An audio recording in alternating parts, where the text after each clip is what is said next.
আজকে আমি 1 কাপ ময়দা দিয়ে বিকালের একটা নাস্তার রেসিপি বানাবো। এখানে আমি 1 কাপ ময়দার সাথে 1 চামচের মতো চিনি অ্যাড করে ভালো করে মিশিয়ে জল দিয়ে একটা ডো তৈরি করে নেব।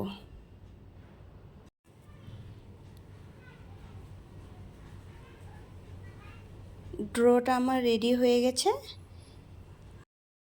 এবার এগুলোকে আমি একটু একটু করে পাতলা করে এভাবে বানিয়ে নেব। উপরে একটু করে আমি ময়দা ছিটিয়ে দেব যেন একটার সাথে একটা লেগে না যায়। এভাবে আমি সবগুলোই বানিয়ে নেব।